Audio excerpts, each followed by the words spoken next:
Hello viewers, I Sushant Sahu, teacher in Social Studies. Welcome you all to class 8, History, chapter number 4. Fourth chapter we are continuing travels, the codes and the vision of a golden age, and this is part 2. So let us start this part. First we will see how did colonial rule affect tribal lives. ये जो colonial rule था, tribal लोगों का जो life जो जिंदगी उसके ऊपर कैसे असर पड़ा इसके बारे में पहले बात करेंगे। फर्स्ट पॉइंट में देखेंगे what happened to the tribal chiefs. Tribal लोगों का जो लीडर थे, जो गांव का मुखिया थे, जो विलेज हेड थे, उनका क्या हुआ पहले देखेंगे हम।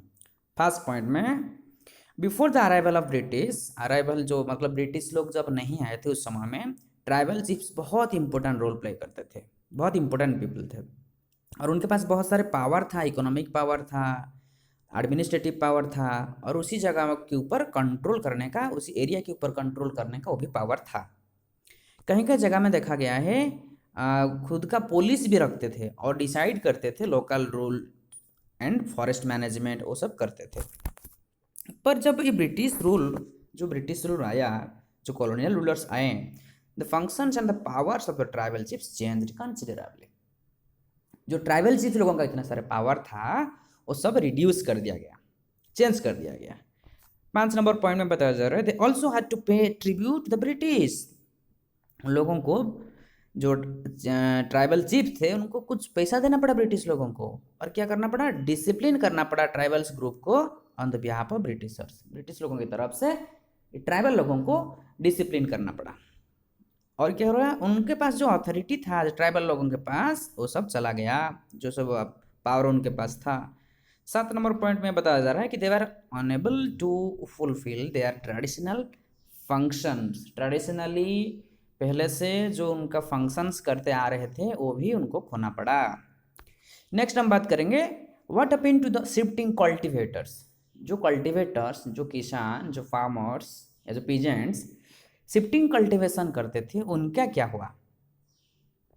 फर्स्ट पॉइंट में बताया जा रहा है settle peasants were easier to control and administer. सही बात है, जो सेटल्ड होके एक ही जगह में रहते हैं जो पीजेंट्स, उनको कंट्रोल करना ब्रिटिशर्स लोगों के लिए आसान होता था क्योंकि वो एक ही जगह में रहते थे।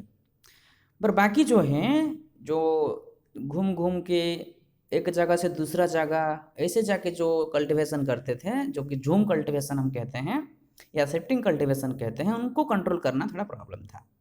तो ब्रिटिश लोग क्या किए, जो रेगुलर रेवेन्यू कलेक्शन करने के लिए वो प्लान किए और ये एक प्रोसेस बनाए, जैसे कि लोगों का जो लैंड है, जो ज़मीन है, उसको मेजरमेंट किया जाए और जो इंडिविजुअल है, इंडिविजुअल राइट्स जो है, हर इंडिविजुअल को ज़मीन किसके पास कितने ज़मीन है वो भी पता किया जाए और एक रेवेन्यू को, एक टैक्स को फिक्स किया जाए स्टेट के द्वारा, जैसे कि वो सबमिट करेंगे ब्रिटिशर्स लोगों को।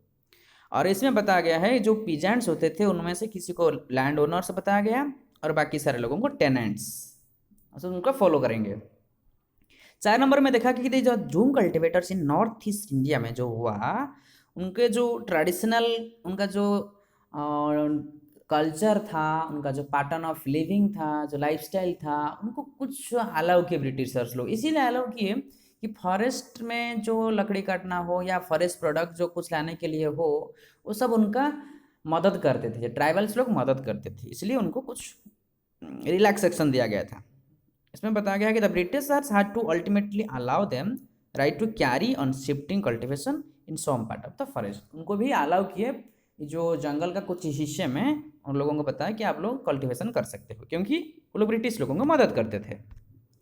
नेक्स्ट फिर बात करेंगे forest laws and their impact. Forest laws क्या था और इसका क्या असर पड़ा जो ट्राइबल लाइफ, ट्राइबल लोगों के ऊपर। पहला बात तो ये है कि लोगों का जो लाइफ है वो पूरा से पूरा डिपेंडेबल था, पूरा डायरेक्टली कनेक्टेड विथ फॉरेस्ट था। फिर हम बात करेंगे जो फॉरेस्ट लॉ बना, ये बहुत बुरी तरह से अफेक्ट हुआ ट्राइबल लोगों का। ब्रिटिश लोग क्या किए, उनका जो कंट्रोल था, जो पावर उनका था फॉरेस्ट के ऊपर, ये पूरा एक्सटेंड कर दिया, बढ़ा दिया और डिक्लेयर किए ये स्टेट का प्रॉपर्टी है, मतलब सरकार का संपत्ति है ये। और बताएं जो कुछ फॉरेस्ट को रिजर्व फॉरेस्ट बना दिए। ये फॉरेस्ट क्या होता है, जिसमें कि ब्रिटिश लोग ही सिर्फ जा सकते हैं। फॉरेस्ट जितना सारे फॉरेस्ट प्रोडक्ट होगा सारे ब्रिटिशर्स लोग ही एंजॉय करेंगे, और इसमें कुछ लोगों को, बाकी सारे लोगों को अलाउ नहीं था उसके अंदर जाने के लिए। और उनके जो फॉरेस्ट प्रोडक्ट लेने के लिए, झूम कल्टीवेशन करने के लिए, या फ्रूट कलेक्शन करने के लिए, या शिकार करने के लिए, ये कुछ अलाउ नहीं था। 6 नंबर पॉइंट में ये बताया जा रहा है कि many reasons of forest department established forest villages. तो बहुत सारे फॉरेस्ट विलेज जो डिपार्टमेंट ने क्या किया, ट्राइबल लोगों को इकट्ठा करके वो कैसे चीप लेबर, मतलब कम पैसा में कैसे लेबर को इकट्ठा किया जा सकता, वो प्लान किया और ब्रिटिशर्स को मदद किए। फिर हम बात करेंगे कि reaction of the tribals against the forest laws. जो फॉरेस्ट लॉ हुआ उसके अगेंस्ट में ट्राइबल लोगों का क्या बोलना था, क्या कहना था, और उनका रिएक्शन कैसा था, देखते हैं। बहुत सारे ट्राइबल ग्रुप के रिएक्टेड हुए against the colonial forest laws. They disobeyed the new rules, continued with practices that were declared illegal. जो जो सब इलीगल काम डिक्लेयर किया गया था सरकार के द्वारा वो सब ही किए, और धीरे धीरे वो अपना रिविलियन को, अपना जो रिवोल्यूशन को, वो या हम कह सकते हैं उनका जो अपोजिशन है, जो अपोज करते थे ब्रिटिशर्स को, धीरे धीरे बढ़ने लगा। और ओपिनियन जो उनका जो ओपन रिविलियन करने लगे, फ्रीली वो ब्रिटिश लोगों के विरुद्ध में लड़ाई करने लगे। और सबसे पहले बात करेंगे तो रिवोल्ट जैसे कि सोनग्राम संगमा 1906 में जो असम में हुआ था वो पहला था। और फिर बाद में 1930 में फॉरेस्ट सत्याग्रह बोल के एक रिवेलियन हुआ था जो कि सेंट्रल प्रोविंसेस में। तो ऐसे करके धीरे धीरे ब्रिटिश लोगों के अगेंस्ट में, कॉलोनियल रूलर्स के अगेंस्ट में ये सब रिवोल्यूशन बनने लगा। फिर बात करेंगे कि प्रॉब्लम विथ ट्रेड, ट्रेड के साथ क्या प्रॉब्लम था।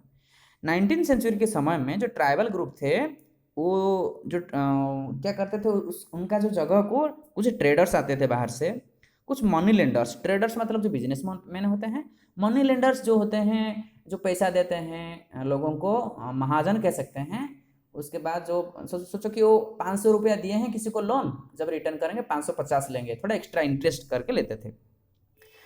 वो बहुत बार वो आते थे, उनके साथ बात करते थे, और फॉरेस्ट प्रोड्यूस जो है उसको खरीदते थे, ठीक है, कैश लोन देते थे, और उनको बताते थे कुछ पैसा लो और काम करने के लिए सब बताते थे। और ये बहुत बड़ा खुलासा एक हुआ कि 3 से 4 हज़ार कुकुन जो होता है फॉरेस्ट का एक कीड़ा जैसे होता है, जो कि सिल्क बनता है, सिल्क वाला जो ड्रेसेस हैं, मतलब 3 से 4 हज़ार कुकुन्स कलेक्शन करोगे,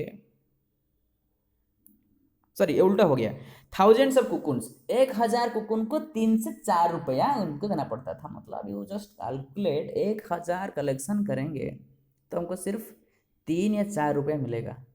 you see the cheaper rate which was the village people और the tribal people, they were cheated by the business people, और उन लोगों को मुनाफा बहुत ज़्यादा मुनाफा होता था। और जो ट्रेडर्स होते थे उनका बहुत ह्यूज प्रॉफिट होता था। और जो सिल्क ग्रोयर्स होते थे वो भी, जो फार्मर्स होते थे, पीजेंट्स होते थे, उनको पूरा कम पैसा मिलता था, पूरा कम पैसा मिलता था। जैसे कि मैं एग्जांपल लिए 1000 उनको सिर्फ 3 या 4 रुपये। फिर ओवरऑल देखा गया, ट्राइबल लोगों को फील हुआ कि देखो ये जो मार्केट जो ट्रेडर्स जो होते हैं, जो मनी लेंडर्स आते हैं, ये सब हमारे दुश्मन जैसे हैं, मेन दुश्मन ये लोग हैं हमारे पॉवर्टी के पीछे, हमारे गरीबी के पीछे। तो धीरे धीरे उनके विरोध में भी लड़ाई शुरू होने लगा। फिर सर्च ऑफ वर्क, लोगों ने जब फॉरेस्ट लॉ इम्प्लीमेंट हो गया, जंगल के अंदर को किसी को अलाउ नहीं हुआ, तो लोगों ने क्या किया, कुछ अलग अलग वर्क सब ढूंढने लगे। फिर से देखा गया है कि उनका घर कहीं है और वो काम ढूंढते कहाँ कहाँ जाते हैं। तो उनका जो सर्च ऑफ वर्क था वो भी और वर्स था और ख़राब था, क्योंकि बहुत दूर उनको आना पड़ता था काम ढूंढने के लिए। और 19वीं सेंचुरी में देखा गया है टी प्लांटेशन जो ब्रिटिश लोगों के द्वारा किया गया था, और माइनिंग जो होता था वो ज़्यादा थोड़ा वर्कर्स जो ज़रूरत होता था, उस समय में कुछ ट्राइबल्स लोगों को काम मिल गया था। और ट्राइबल्स लोगों को रिक्रूट किया जाता था, लार्ज नंबर में रिक्रूट किया गया। मैक्सिमम जो Assam is famous for tea plantation, सबसे ज़्यादा उधर ही एम्प्लॉयमेंट दिया गया। और कोल माइंस जो झारखंड में, उधर में भी दे वर रिक्रूटेड थ्रू कंट्रैक्टर्स, जो कॉन्ट्रैक्टर्स होते थे उनको बहुत कम पैसा देते थे, लो वेजेस, पूरा कम पैसा देते थे, और कॉन्ट्रैक्टर सब खा जाते थे, उनका पेट तो भरता नहीं था, फिर खा जाते थे। तो contractors prevented them from returning home, और कॉन्ट्रैक्टर जो होते थे वो बोलते थे कि आप लोग घर नहीं जा पाओगे, ऐसे ही प्रोहिबिट, उनको मतलब प्रोहिबिशन था, प्रोहिबिट किया जा रहा था, मना किया जा रहा था। चलो एक गौर से नज़र डालेंगे कि 19th सेंचुरी और 20th सेंचुरी के समय में लोग सब कैसा कैसा ब्रिटिश लोगों के विरोध में क्या क्या सब लड़ाई किए थे और कौन सा समय में क्या क्या किए थे, कौन सा एरिया में किए थे, थोड़ा ध्यान देते हैं। जो कोल्स थे वो जो 1831 में पहली बार वो शुरुआत किए थे रिवॉल्यूशन ब्रिटिश लोगों के विरोध में। सांताल्स जो थे 1855 में वो शुरुआत किए थे। और जो बस्तर रिवेलियन सेंट्रल इंडिया में वो 1910 में हुआ था। और जो वारली रिवोल्ट हुआ था महाराष्ट्र में वो 1940 में हुआ था। तो ये जो सारा मूवमेंट हुआ धीरे धीरे धीरे धीरे उनको क्या हुआ, बाकी जो देशवासियों को ये एनर्जी दिया। और उसके बाद हम बात करेंगे स्पेशली बिरसा मुंडा के बारे में। तो चलो आगे बढ़ते हैं। Birsa Munda and his life, early life. तो बिरसा मुंडा जो कि 1870 में पैदा हुए थे और in mid part of that इसमें बताया जा रहा है कि जो एक पुअर फैमिली का मेंबर थे, उनके पापा गरीब थे और उनके आसपास जो सब गांव जंगल था, ज़मीन था, वो बच्चे जब थे बहुत फ्लूट प्ले करते थे, फ्लूट डांस भी करते थे लोकल अखड़ा में। और लेकिन उनका जो फाइनेंशियल कंडीशन जो खराब था इसको लेके बहुत दुखी थे। उनके आसपास लोग जो नेबर्स थे वो भी उनका पॉवर्टी में ज़िंदगी जी रहे थे। और बिरसा ने क्या के बाद में एक कंपनी, जैसे कि हम बात करेंगे एक प्रीचर, वैष्णव प्रीचर के पास कुछ दिन वो स्पेंड किए, बट उनको उतना कंफर्टेबल नहीं लगा। तो ये बताया गया है कि हाँ धीरे धीरे धीरे धीरे उनका माइंड चेंज होने लगा। और जितना सारे उनके मन में जो आ रहा था कि लोगों को कैसे अलर्ट करें, लोगों का अधिकार को कैसे उनको दिया जाए, इसके बारे में सब सोचते रहते थे। 5 नंबर में बताया गया है कि कुछ दिन ये ऐसा हुआ उनको सैक्रेड थ्रेड लगाए और इम्पोर्टेंस प्योरिटी और पीटी काइंडनेस, पीटी मतलब काइंडनेस, प्योरिटी प्योरिटी प्योर। तो ये फीलिंग को कुछ दिन वो लोग मतलब बिरसा मुंडा अपने मन में वो रखे, फील किए। और फिर बाद में वो बना जो ही और जो the Mundas to give up drinking liquor, वो हमेशा मुंडा लोगों को मना करते थे कि आप लोग लिकर जो शराब होता है वो मत पियो, ये तबीयत के लिए अच्छा नहीं है। और हमेशा कहते थे क्लीन देयर विलेजेस, हमेशा गाँव साफ रखो, और stop believing the which craft and source. तो ये जो फॉरेनर्स, ये जो आउटसाइडर थे, उनको कभी बिलीव मत करना, हमेशा सेल्फ डिपेंडेंट रहना, हमेशा हमारे अधिकार के लिए लड़ाई करना, ऐसे बोलते रहते थे। फिर बिरसा जो उनका ग्लोरियस पास्ट के बारे में वो सबसे ज़्यादा फोकस करते थे, हम पहले से कैसे थे, कितना बढ़िया से ज़िंदगी जी रहे थे, इसके बारे में लोगों को एनकरेज किए। 1895 में बिरसा ने जो उनके फॉलोअर्स के साथ एक ग्लोरियस पास्ट के बारे में वो फील कराया सब लोगों को। He talked about the golden age in the past, लोगों को बता रहे थे कि कैसे हमारा पास्ट गोल्डन एज था, सत्ययुग जिसे था, द एज ऑफ ट्रूथ, जिस समय में वो लोग अच्छा ज़िंदगी जी रहे थे, lived a good life, constructed embankment बनाते थे, मकान बनाते थे, टैप नेचुरल स्प्रिंग के साथ वो एंजॉय करते थे, planted trees and orchards, tea plantation करते थे, practise cultivation to earn their living, cultivation करते थे ज़िंदगी जीने के लिए। But they did not kill their brethren and relatives, उस समय में उनका रिलेटिव्स को कोई नहीं मारते थे। दे लिव्ड ऑनेस्टली, वो ऑनेस्टी ज़िंदगी जी रहे थे।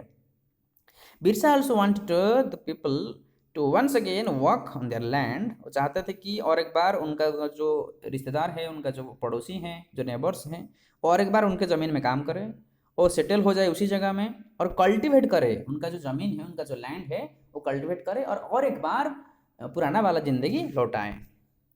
फिर Birsa and the movement, Birsa और मूवमेंट उनका जो प्रोसेसिंग हुआ कैसे रहा। जो मूवमेंट स्प्रेड हुआ, ब्रिटिश ऑफिशियल्स ने 1895 में बिरसा मुंडा जी को अरेस्ट कर लिए। उनको एक चार्ज किए कि आप कुछ गलत सलत लोगों को भटका के, लोगों को इकट्ठा करके कुछ प्लान कर रहे हो गवर्नमेंट के विरोध में, तो जेल हो गया 2 साल के लिए। जब बिरसा जी आए 1897 में, वो क्या किए, गांव गांव सब घूम के डाटा कलेक्शन किए, लोगों का सपोर्ट लिए, क्या करने के लिए, ट्रेडिशनल सिंबल जो था उनका, जो लैंग्वेज था, जो वो बोलते रहते थे कि जो रावण होते हैं, डिस्ट्रॉय जो होते हैं, जो दिक्कू होते हैं, जो फॉरेनर्स होते हैं, वो हमारे एनिमी हैं। और वो चाहते थे कि उनके लीडरशिप में एक किंगडम एस्टेब्लिश हो जिसको नाम दिया जाए बिरसा राज। बिरसा लोगों का फॉलोअर जो होते थे वो टारगेट किए कि दिक्कू लोगों को और यूरोपियन पावर्स को कैसे हटाए। और वो अटैक किए, पुलिस स्टेशन अटैक किए, चर्चेस अटैक किए, बहुत सारे जगह को रेड किए, मनी लेंडर्स जमींदार्स के ऊपर अटैक किए, और जैसे कि मैं बता रहा था कि बिरसा राज एक वाइट फ्लैग, उनका जो रिवोल्ट था एक वाइट फ्लैग यूज किए और बिरसा राज का नाम लिए। 1900 में बिरसा ने कोलेरा डिजीज में डेथ हो गया उनका। एंड द मूवमेंट जो था वो फेड हो गया और थोड़ा स्लो हो गया। फिर हम बात करेंगे सिग्निफिकेंस ऑफ द मूवमेंट। ये जो मूवमेंट हुआ उसका सिग्निफिकेंस क्या था, उसका इम्पोर्टेंस क्या था। दो इम्पोर्टेंट चीज हुआ।